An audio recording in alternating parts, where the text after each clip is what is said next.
What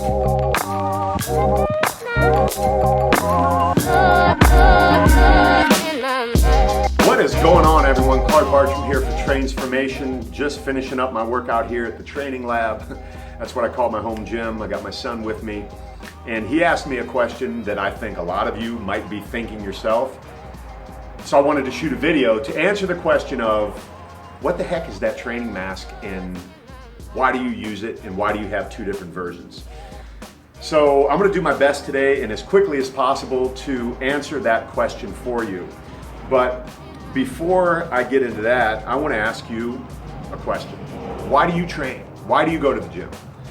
Why do you go and lift weights and do cardio and run and do classes and go to CrossFit boxes and all of that?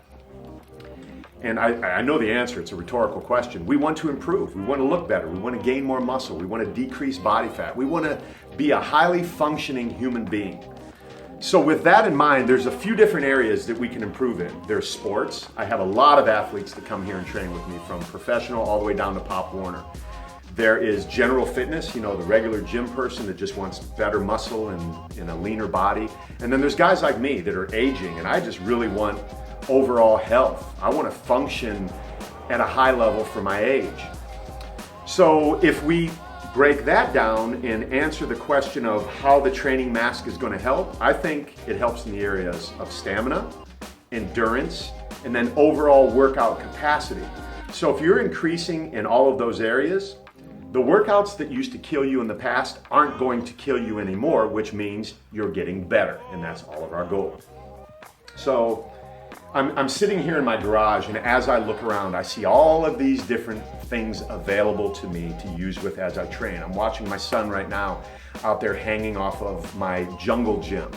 I have a treadmill, an elliptical, a step mill, Kaiser equipment, a frog, weights, power blocks, assault air bikes, spin bikes, you name it, I have it, medicine balls. And all of these are to create variety. Because if you ask me, and anyone that really gets how the human body works, the human body is the most adaptive organism in the known universe. It is so smart. That is exactly why we need variety. That's exactly why we don't go to the gym and do 3 sets of 10 every single time. We add in different things like inclines and declines and dips and flies. If I want to increase my vertical leap, I'm just not going to squat or do lunges. I'm going to add in plyometrics. I'm going to add in agility type of stuff, because I realize that in addition to the power output that strength training is combining, I need a neurological component. I need to put all that together with the agility component so I can be a highly functioning human being and eventually increase my vertical leap, have more muscle on my body. So variety, if we agree that variety is the key to increasing your muscles and bettering your neurological response, I want to ask you this question. Why wouldn't your breathing muscles be the exact same way? Think about that for a second as I get into the differences of the 2.0 and the 3.0. Now, the first thing I want to point out is the guys at Training Mask are not Apple. This is not an iPhone. The 3.0 wasn't created to replace the 2.0. It's not planned obsolescence.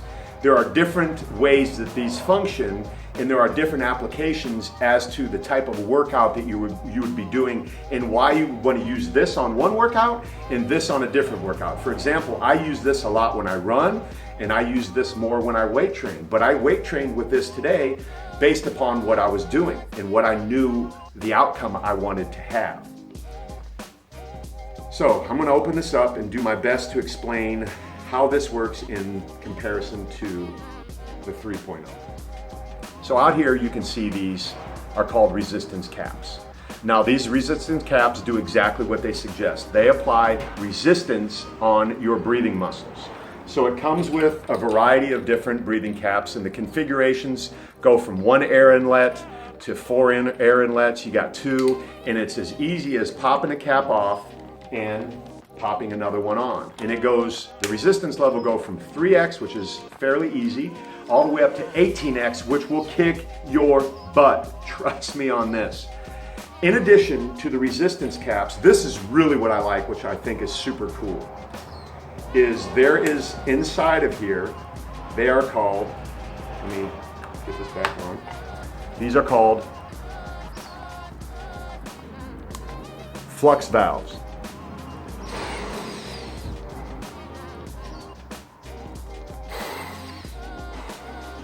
So what these flux valves do, I call them diaphragms since it's a breathing muscle, but they call them flux valves. So the flux valve provides constant resistance when you're breathing in. So I want you to think time under tension. So if you have resistance and constant friction on your breathing muscles can do one thing: get stronger. So that is one component to how this mask works. Now, what I'm about to share with you is where the people who are online who don't really get how this mask works will offer up their suggestion and say, hey, I don't believe that. And listen, they're entitled to their opinion. I don't care one way or the other, but I think it's important that you have a really educated basis for whether or not you want to choose a mask other than someone saying, I don't think that works. I want to show you why it works and why you should consider adding it as another tool in your training. So when you're breathing air in through the resistance caps in the flux valve, you are trapping that inhaled air inside this mask. And because those flux valves don't flex back out, that air stays in here, creating a mixture of inhaled and exhaled air, which creates a hypoxic effect. That is what people get upset about, because hypoxia is basically, it's similar to training at elevation, but not exactly like it, okay? It's similar to, but not exactly like it. And the way it's similar to training at elevation is because when you're in a hypoxic training element, your O2 levels in your blood go down. So having this hypoxia is just one of the elements of how this training mask works. So those guys out there that are bashing that part, it would be like saying that the tires on my son's Jeep right here aren't the right size, so that means that car won't run. Well, we know that's not true, because it's not just the size of the tires that make a car run, it's all of the other components that make that thing go down the street. So this has the resistance, the friction, and the hypoxia element to this mask, so it works. Another thing that I want to add, which I really love, and I witnessed this the other day, is I had a buddy over here the other day, Drew. You may have seen the workout. We did the barbell complex workout together. And what he was doing during the workout was something I want to point out to you right now. I want to pop this back on. Really simple to pop on here. He was doing this. He was doing what I call chest breathing. So he was not breathing diaphragmatically, meaning he was not drawing oxygen down into his lungs to distribute that oxygen to the muscles so he could recover quicker during the set, not afterwards laying on the ground. So this will naturally cue you two ways. You hear it, and your brain, the part of your brain that controls your breathing muscles, when O2 levels go down, is going to say, hey, breathing muscles, kick in, work harder to distribute more oxygen out to the body by breathing more consciously. Look, if the only takeaway that you got from this is breathing more consciously, I would say it's worth the price of admission alone, because I believe that we as humans don't breathe consciously at all. Think about that for a second. The first thing you do when you're born is take a breath. The last thing you do when you leave this earth is take a breath. You do that every day, all day in between. But we breathe like this. What should you do if you get nervous? Take a conscious breath. What should you do if you have anxiety?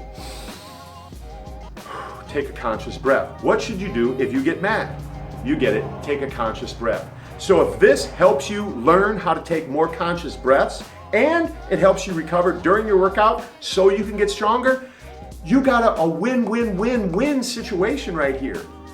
So that is why I love the 2.0. I can't say it's my favorite, because I want to tell you why I also love the 3.0. So there's a difference between these two on the way that they apply a load to your breathing muscles. So I want to break this one open for you here. Now what you see here is called a single channel air pass through. Now, unlike the 2.0 where I have to take the caps off, this one I simply dial the resistance up or down. and it's that simple. And the applications that I like for this, my wife just came home. I thought about her as she got out of her car when she first saw this. She was pretty nervous. So if I were to get her doing breathing training with the training mask, which I did by the way, and I got her over her fear, because this is a lot more user-friendly for a novice, but listen, it's going to kick a experienced user's butt as well. It kicks my butt all the time, it did today. But the reason it's good to break someone in with this, because the jump in resistance from 0 to 3 is a whole lot more forgiving than it is from 4 to 6. So there's a variable resistance as we go up in levels from 0 to 3 and then from 4 to 6. So with my wife, I had her go from 0 to 3, and that's where I stopped her, and then she got comfortable with it. Now she's not afraid of it anymore. But what I did today, I dialed it up and I got up to 4, 5, and 6. Listen, I cannot train with this on 6.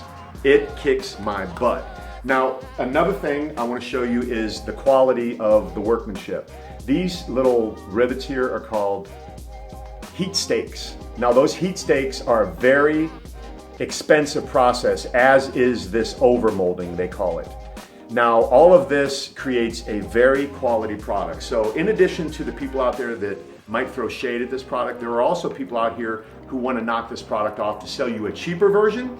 And all I'm going to say about that is you get what you pay for. And as a former Marine, okay, this is something that I'm very proud to say about the guys at Training Mask. This is proudly made in the United States of America, just 2 hours north of their home office in northern Michigan. So you have this very easy way to adjust this. It will accommodate a beginner as well as kick the ass of an experienced user. And then there is also one other thing that I want to point out before I finish the video. It's something called Workload Equilibrium is how this mask works. So you have external workload, meaning all of the weights that you lift, all of the sets that you do, all of the reps you do, and how long you train. That is an external workload. You can't lift a weight inside your body. Then you have an internal workload, which means how hard your heart and your lungs are working to pump blood throughout the body to help you recover. So traditionally, when you are doing an external workload, to increase internal workload, I would have to take, let me take a squat push press for example, and I had 100 pounds. If I was just doing a 100-pound squat push press, eventually the internal workload would be elevated. In order to do that even faster, I would have to lift that weight faster, and that would increase my internal workload even more. Now, this workload equilibrium that I talked about balances the external workload with the internal workload. When I put this mask on and I start breathing through this resistance, it will allow me, listen to what I'm about to tell you, it will allow me to get the same internal workload without beating my body up so much. I don't need to do as many squat push presses because, truth be told, when I was doing them today, my knees were hurting. When you've been doing this for a long time, you will understand that you don't want to beat your body up so much because you want to be able to function at a high level regardless of your age. So if I have a tool and I have some variety that will allow me to increase the internal workload without having to increase the external workload, I'm all in. I'm all in, man, because it's just smart. It makes common sense.